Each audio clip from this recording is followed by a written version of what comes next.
What happens when you combine one of the busiest theme parks in the world with a day of non-stop torrential rain? I'm sure some people out there think that this sounds like a lot of fun, and I'm here to tell you that those people are wrong. Rain in theme parks is a nightmare. Theme parks are already a precarious balance of great and awful things. For every ride you enjoy, there is a 1 hour wait in line. For every show you experience, there is 1 hour spent on a metal bench baking in the sun. And for every hot dog you devour, there is a 1 hour wait on the toilet. Rain completely throws out this balance and can turn something as simple as walking from one attraction to the next into a soaked slog. So when we looked at the weather forecast and saw that our day at the world's third busiest theme park had a 100% chance of rain, we knew things were about to get messy. And on top of all of that, we only had one day to experience the over 30 different rides and shows that the park had on offer, without even knowing if half of them would be open. Spoiler alert, some of them weren't. This was our very wet day at Universal Studios Japan. Now, one thing to know about me is that I'm charming, funny, and one heck of a paleontologist if I do say so myself. But a second thing to know about me is that I hate getting wet at theme parks. Getting splashed on a ride, meaning you spend the rest of your day sopping wet, is one of the most miserable experiences I can have. One of my absolute worst theme park memories is riding Splash Mountain at Disneyland in winter, only to be attacked by so much water you'd think I owed the ride money or something. You can't convince me though that this wasn't a secret ploy from Disney either ramping up the water, as I had no choice but to squelch on over to Main Street to buy a new shirt, pants, socks, and even underwear, as I had to jump on a 14-hour plane flight back to Australia later that night. I hate getting wet so much on rides that I have things down to a strategic science. When I visit Universal's Islands of Adventure, I pack swimmers and a towel in my backpack, I get changed into them, I then use the free lockers at the Incredible Hulk, making note to look at the wait time, see how long it is, see how long I had to get back, so that I can bum rush all the rides like Popeyes, Dudley Do-Rides, Rips or Falls, and Jurassic Park before heading back to the locker, retrieving my clothes, drying off, getting changed, and enjoying the rest of my day at Islands of Adventure, one of my favorite theme parks. So you can only imagine my furor when about 17 seconds into our Universal Studios Japan day, I stepped in an unavoidable puddle that led me to having soaked socks, shoes, and feet for the rest of the day. Wasn't off to a great start. If you aren't aware, Super Nintendo World in Japan, you need a time ticket to get in. So as soon as we entered the park, we jumped into the app and booked our time slot, which happened to be right away.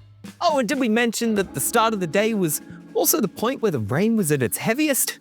Even on a bright and sunny day, Super Nintendo World feels cramped and small. While it's great for helping you feel immersed in the world, it is already a pain to walk around with the crowds. And that pain is only further heightened when 90% of the people in these already crowded, tight walkways also were trying to hold umbrellas over their head. We slowly inched our way through the crowds towards the land's main attraction and biggest draw for the park currently, Mario Kart Koopa's Challenge. Locking our umbrellas away in the arguably cool umbrella lockers, we joined the single rider queue for the attraction, and around 45 minutes later, we were on the ride.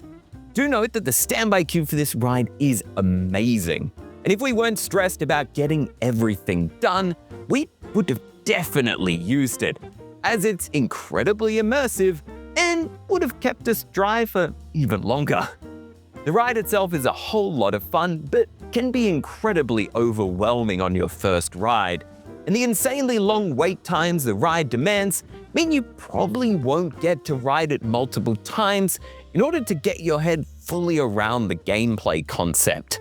But if you can get your head around the concept of what we do here at Review Time, we'd love it if you could like this video and subscribe to the channel. It all genuinely helps. And if you want to really support us, be sure to check out our Patreon for exclusive content at patreon.com/reviewtime. Heading back out into the land, we were once again confronted with crowds and rain. We wanted to spend more time in this area, but being here in a downpour is miserable. And to make matters worse, Toad doesn't meet and greet in the rain. Meeting Toad is the best thing to do in this land, but just know Toad has to pick you.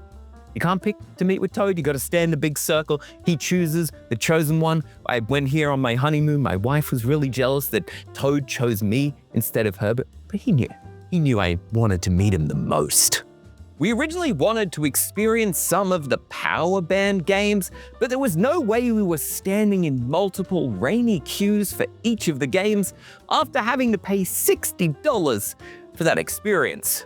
So after about an hour in the land, after grabbing a surprisingly yummy yakisoba Yoshi bun, we headed out into the rest of the park, looking for something dry to do. Thankfully, one of the biggest strong points of Universal Studios Japan is its entertainment lineup, arguably one of the best of any theme park in the world. And that lineup feels even more important on a drizzly day like ours. The first show we saw was fittingly Waterworld, and by golly did it live up to its name that day. We've always considered this a top-tier stunt show, and we gained even more respect for the hard-working performers who put on the show during the downpour. Unfortunately, the amount of moisture in the air meant that the smoke didn't exactly dissipate as it should have, leaving the last few minutes of the show looking more like they were on Smog World.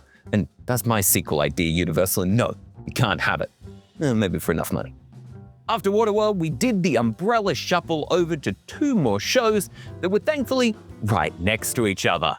First was the Universal Monsters Live Rock and Roll Show, an incredibly wordily named show that perfectly explains the plot, ironically.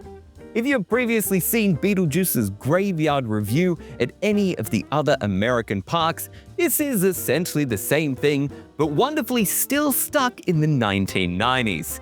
In the show, Beetlejuice, who still managed to make me die of laughter even though I don't speak a word of Japanese, brings some of Universal's most classic monsters to life to rock out to some of rock and pop's most iconic songs. Look, we're talking Bride of Frankenstein smashing out I Will Survive, Frankenstein wailing away on the guitar to Santana, and the most fantastically flamboyant Dracula rappelling from the roof while singing Livin' La Vida Loca by Ricky Martin. I don't even like this show just ironically. It's so bizarre and so wickedly out there, I genuinely love it, and I put it in my top 3 things in the park, even though a lot of people don't agree with me. The final thing in our gauntlet of shows to try and avoid the rain was Sing on Tour. Now, we weren't allowed to film this show, so I won't talk too much about it. Just know it features some of the most jaw-dropping, amazing technology we've ever seen in a theme park show. Animatronics, live performers, and a concert lighting package that would make Coldplay jealous. You just need to see it for yourself. And if you decide to go see it for yourself, make sure to check out Klook when buying your tickets to the park. And if you use code ReviewTimeKlook, you'll get a nice little discount, and we will get a small kickback to help us visit more theme parks around the world, both drizzly and dry. These 3 shows had killed a good few hours of our day. By the time we got out of Sing on Tour, the rain had actually decided to slightly let up, meaning we could see the final showing of the day of the Pokemon Jumping Halloween Party. I had seen clips of this show before in a friend of the channel TDR Explorers video, so I knew we were in for a great time dancing with Pokemon, DJs, and more. At least that's what I thought we were in for, until we arrived at the show and were greeted with an announcement saying, "Due to inclement weather, today's performance of Pokemon Jumping Halloween Party will be presented in a slightly modified version." Now, that slightly may need to go to a chiropractor, as it was carrying so much weight as the show we got wasn't even a show. It was just Pokemon on a stage with an announcer saying, "Pokemon Jumping Halloween Party!" Pokemon Jumping Halloween Party! Over and over again, whilst the characters posed for about 3 minutes and then left the stage. That was literally it. It was good to take a photo of Pikachu in his cute outfit, but it wasn't a show. It was just a meet and greet without the meet or the greet. This slightly modified version of a show would rear its ugly head again later in the night, where during Halloween Horror Nights, they offered a reduced version of the Resident Evil Night of Heroes show, where I can still barely remember what happened. It went by so quick. All I remember is a big guy came out, that guy got shot by someone with an even bigger gun, and then that was it. Looking at videos, we missed several stunt performers who should have been part of the show, doing high falls in a larger fight sequence. Now, obviously, safety is the #1 priority, and something is better than nothing. So we weren't upset, Universal. We were just disappointed. Unfortunately, after the Pokemon jumping Halloween party, the rain decided to pick back up. At one stage during our day, it was so wet that they closed Jaws the ride. Now, if you're unfamiliar, the first thing to know about Jaws is that it's a boat ride. The rain was so torrential, there was too much water to run a water ride. Thankfully, returning later, this ride had reopened, and even though it was still lightly raining, this only added to the immersion and terrifying nature of the attraction. Seeing a full-size shark burst out of the water and through the rain towards you, and seeing fire erupt in a rainstorm are things I won't soon forget. Every time I visit, I worry this will be the last chance I ever get to ride Jaws. If that's unfortunately the case, at least it will make for a unique story. Now I know what you're thinking. I've been wearing this shirt, this must be a tease, must be a big reveal to talk about the fact, hey, Jurassic Park the ride, it's a nice wet day, it might be your best time to ever ride Jurassic Park because you're already wet. You don't care about getting wet if you're already wet, right? Well, Jurassic Park the ride was closed. It'd been closed for like a year at this point. I just wore this shirt because I like Roosevelt's shirt. And I want them to sponsor me, so if you're watching this, please don't make me beg. I will, but don't make me. Now, one of Dom's top must-do experiences at the park was Hollywood Dream the Ride Backdrop, a backwards B&M hypercoaster that is the pure definition of a fun ride. The rain, though, had meant that this ride was closed for a large portion of our day. However, as if fate had wished it, right at the end of the day, we walked past the queue, noticed it was open, walked in for them to only close the gate behind us, making us the very last guests of the day to ride the attraction. With clouds still gloomy overhead for the duration of the line, we begged for the sky not to unleash its wetness upon us. Have you ever ridden a roller coaster in the rain? Seems like a fun concept, right? Take a coaster, mix it with a water ride. Wrong! Let me tell you, it's not fun at all. Rain combined with speed becomes little wet projectiles, like little needles hitting your skin. We learned this firsthand on the tallest, longest, and fastest coaster in all of Australia, DC Rivals Hypercoaster. The first little bit, meandering through the tracks and heading up the lift hill, was fun. The rest of the experience is spent, however, covering any exposed flesh from being naturally tenderized. It feels almost identical to paintballing if you've ever done that. It's not great. Thankfully, at Universal, though, the weather held out, and Hollywood Dream did not become our Japanese nightmare. Ultimately, is a drenched theme park day better than a bone-dry day at home? Of course. Parts of this video probably come across as old man yells at clouds, but at the end of the day, a lot of my complaints are done in a tongue-in-cheek manner. Even though I was genuinely annoyed throughout the day at how wet I was, I definitely appreciate that I'm lucky enough to do this as a job. Unfortunately, though, the rain did mean several things we completely missed out on. While officially Halloween Horror Nights went ahead, it was without roaming scare actors, with a minimized show and only one scare maze.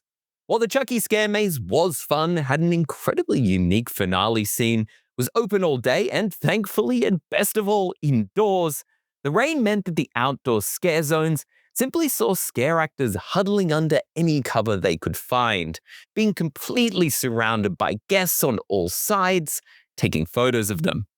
This seems to be a cultural thing where the scare actors don't scare as much as they simply act.